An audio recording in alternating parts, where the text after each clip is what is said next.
Roger, Roger. Yeah, we try to do about 2 hours when we can, and have a little bowfang that we have.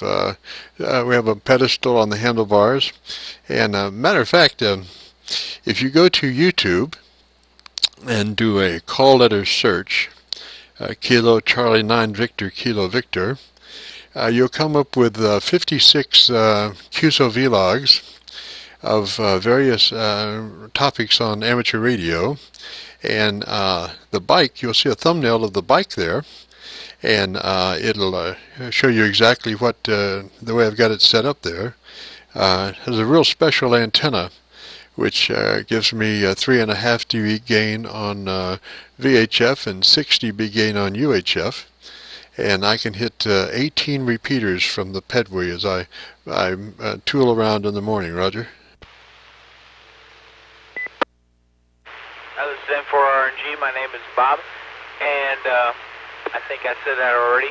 But yeah, I've heard you talk, and typically when I'm driving into work or when I'm coming home from work, and it's too complicated for me to drive or to talk as I'm driving because it's a curvy road that I take. But yeah, I'm very interested. I'm going to check it out because I think it's very neat that you're able to talk on your bike. Roger, Roger. I have an auxiliary microphone that I use with the bowfang, and it has a Velcro. I've taken the back hang-up part off of the microphone and put a piece of Velcro there, and then I have a Velcro strap that I put around my hand, and the microphone adheres to that Velcro. So I've got the mic in my hand all the time, and if I'm not talking, obviously the hand's on the handlebars, but if I am, I just pull it up and talk. I don't use a Vox or headset or any of that stuff, and it works out real good. Now in the wintertime, I've got gloves that have Velcro straps around the glove, and sometimes it gets complicated if I wear two pairs of gloves, but I've got them all Velcro strapped, and it works out real good.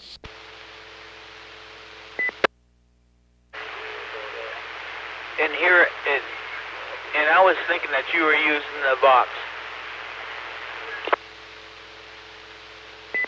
No, no Vox, no Vox. That's usually. Well, now, there are some radios that have real nice Vox systems in that they delay the audio and key the radio and delay the audio, so you never upcut words. In other words, when you start talking, they delay that first word by 1/4 of a second to key the radio. Give the radio a chance to come up before the word does, which is a nice system. But on a normal Vox, you will probably upcut the first word or two in the conversation because it takes the Vox a certain amount of time to react. Then the Vox has to key the radio and all that stuff. So I said, I don't want to do that. I want to be just totally natural, and the only way you can do that is just use the microphone like normal. N4RNG. Yeah, my son, he actually works at a bike shop, which I don't mean motorcycles, and that, but yeah, every time I hear you in that, because I've heard you for a long time, and that I always thought you were using Vox, and that's impressive that you're just using a standard microphone on a bike. Roger. Now, well, it's a standard mic, but it has some magic to it, in that it was a pinhole microphone designed by pinheads, and I did open her up there and pull the electret capsule out and drilled that mama to a 1/4 inch size, so it has a larger opening, allowing more audio to get through. And I am running 2 layers of acoustic foam on the outside to keep the transient mouth noises and stuff, and all kinds of wind noise out of the audio.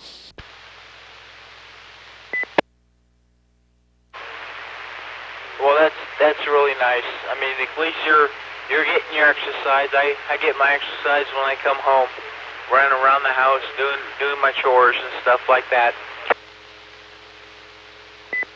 Roger. Well, you know, it doesn't make any difference how you get the exercise. I think the important thing is to get the exercise, you know, because if you don't exercise, and diet also is really important, you know. And those two things, if you can control those two things, you'll have a pretty healthy life. But if you don't, then probably in your older age, that will come back to haunt you, you know. I mean, it's just that, you know, you've seen kids, they can eat anything they want to and do anything they want to do, you know, but when you get older, your metabolism changes, and you really have to, you know, try to get yourself in line there, health-wise, or you know, your doctor's going to start giving you things and telling you things that you're not going to want to hear. That is so correct, Jim. And but it's been a pleasure talking to you, because I haven't talked to you, and I've always heard you, but I was unable to talk to you. Roger, Roger. Well, you know, these Qso-Vlogs, they're video recordings, and I am running a video right at the moment as we speak. And I'll probably post a little piece of this on the Qso-Vlog, so you'll be able to hear your radio station and hear the audio and see what it sounds like. Roger. And this is going to be on YouTube? Roger, Roger. On the if you like I say, go to YouTube and do a call letter search, Kilo Charlie 9, Victor Kilo Victor, and that'll bring up the Qso-Vlogs. There's about 57 of them now. It starts with Art Bell, and you know, then the most current one is just below Art Bell. And the Qso-Vlogs are just a segment of my major YouTube page, which is called Jim Fergusson's Radio Story, which is about 50 years of commercial broadcasting. And there's about 500 additional segments related to that, all kinds of specials and documentaries, and full-length music specials that we produce for various networks and stuff along the way. And if you do the call letter search, you'll see the radio story go-to piece that you can just tap on that after you've finished with your Qso-Vlogs, and it'll take you to the main page there. And like I say, there's about 500 segments in that one. This is N4RNG. I got your call as Kilo Charlie 9, Kilo Victor Victor. No, Kilo Charlie 9, Victor Kilo Victor, VKV, Victor Kilo Victor. Roger.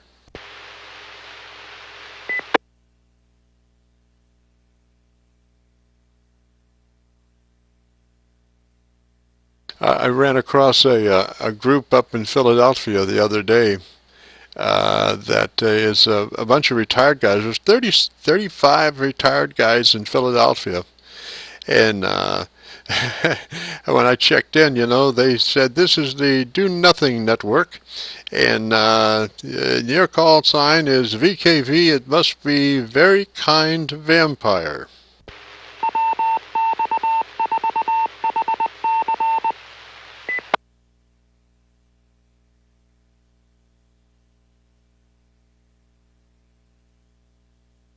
I said, no, that's not me. I'm Dr. VKV.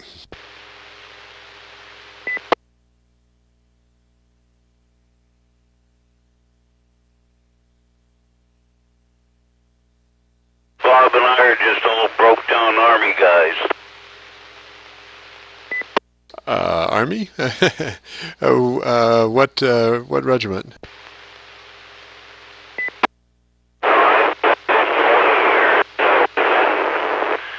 The 1st Cav Division, 1st Infantry Division, 8th Infantry, 3rd Infantry, 1st Cav again. I was a drill sergeant in the Gulf War, you name it.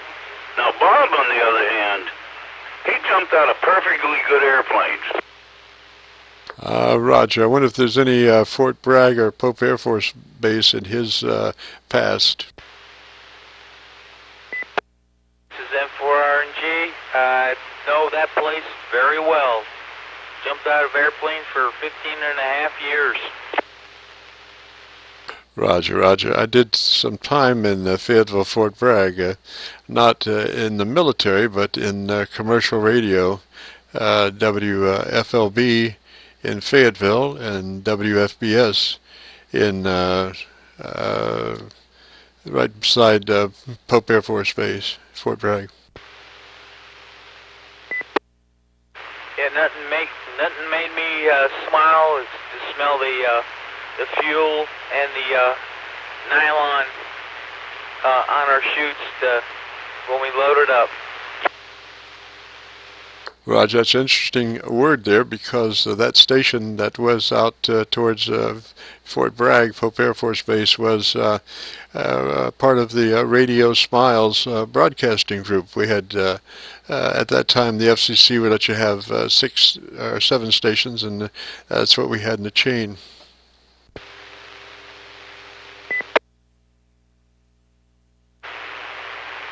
And this is N4RNG. And nothing else made me smile is when that canopy opened above my head. Roger, Roger. I imagine so. Now, you guys jumped with tethers, Roger? Roger, we had static lines. Yeah, I spent a few hours on base in the remote van, and a couple of times we would go out to the DMZ and call the drop, and it was really amazing to see those C-130s. I think they were C-130s come through. It staggered at different heights, and gosh, it just was just amazing. All that those jumpers coming down at one time. N4RNG. Yeah, sometimes when there's what we call a mass tactical, which means a whole bunch of people are jumping, and that you could actually theoretically walk your way down to the ground because you're bouncing off of other people's chutes. Roger, Roger. Now that's not preferred to do, Roger, because it could cause problems for the guy underneath you. That is correct. That's why we tried to what's called slip away, because we didn't have the little, like skydiving, they have little toggles and stuff like that. We just move away from everybody by pulling down the risers on our chutes and just get away from everybody. Roger, Roger. Were they very steerable?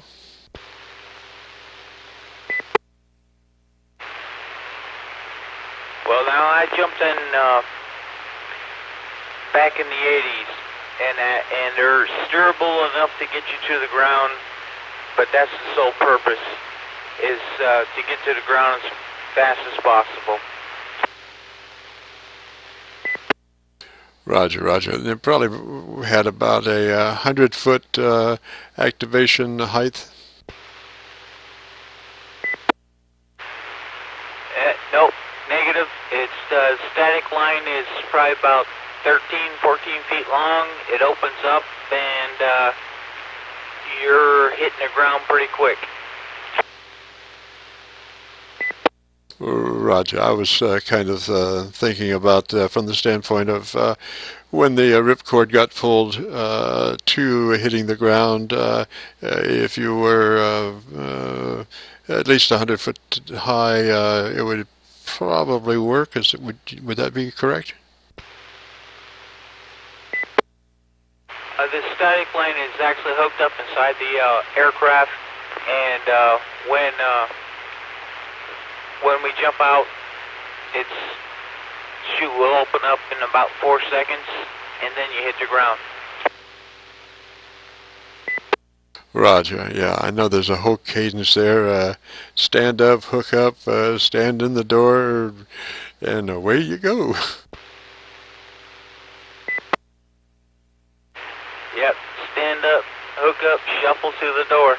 And if it's a combat jump, it would be about around 500 feet, which doesn't require a reserve because reserve ain't going to help you. And that because once the chute opens, you're hitting the ground. Yeah, you're going to hit the ground whether the chute opens or not, and you don't have room for a spare. Or you don't have time for a spare. Right. And I've got well over 100 jumps logged, and I tell you what, I don't regret it. And I'm paying for it now, but with my knees and my back and everything else. But I love jumping out of an airplane. It was fun. Oh, roger that. Now, I thought the greatest idea was to be able to take that duffel sack on a rope extension and have it hit the ground before you do, so you don't have to bear the weight of all your supplies. You are correct, Jim. Actually, I have one of the original rucksack lowering devices here at my house and stuff, to where we'd lower our rucksack before we'd hit the ground. The nice thing about that, if you pack your rucksack really heavy, it acts as an anchor, and that so when it hits, it just like pulls you over.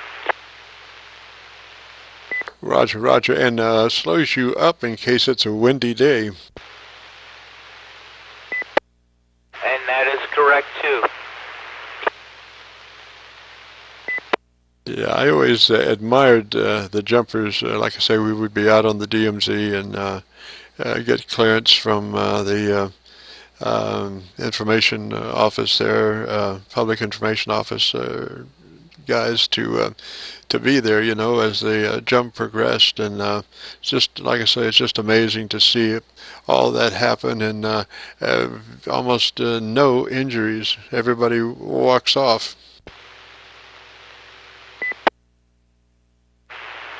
Yeah, and that's a good day. And you know, bad days are bad days, and I don't want to talk about the bad days.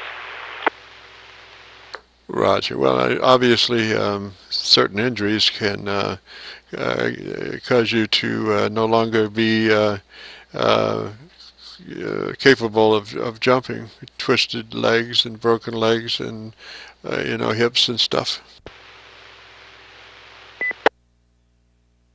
If you get a chance, Jim, do a Google search on a song called "Blood on the Risers," and that's about what it could happen.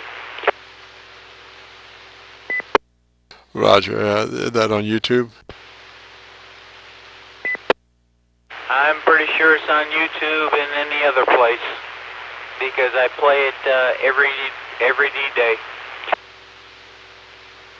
Roger, I'll check it out. I'll check it out, man. And congratulations, and thank you for your participation in helping the country, Roger. All right, thank you, Jim. I appreciate it. And I really enjoyed the Qso here. Like I say, I'll get this up on YouTube probably sometime tomorrow, maybe even tonight. I don't know if I'll work on it, but I you know, try to get them processed just as quick as I can. Roger.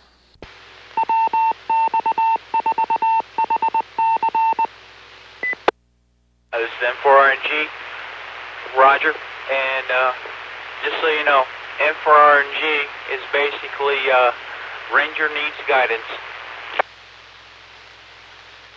Roger, Roger. N4RNG. I've got it, man. Thank you, Bob. I appreciate it, Roger. Roger. Have a good evening, Jim. Roger, you too. And I'm glad I got on this repeater. I wonder how far Radcliff is from New Albany. Do you have any idea? I'm actually in Flaherty. It's very close to Vine Grove, so it's probably about 36 or maybe 40 some odd miles. Roger, Roger. All righty, appreciate it, man. Threes to you, and have a real good night, Roger. Roger. 73. N4RNG clear. Threes, Kilo Charlie 9 Victor, Kilo Victor, clear. Good night, Jim. Alpha Echo 4 Golf Hotel.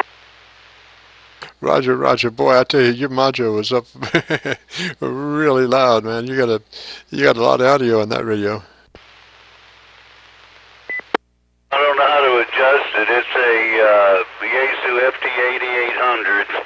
So, all right, Jim, you had a good night, man, and I'm glad you come down there and got hooked up. You know, like I said, Bob's an old airplane jumping guy, and I was just the guy in the tank watching him come down, I guess. Roger. Well, thank you for your service too, sir. And I wouldn't change a thing about that radio. It sounds really good. Oh, it's just all stock. I haven't done nothing to it. So, have a good night, Jim. Come on back often.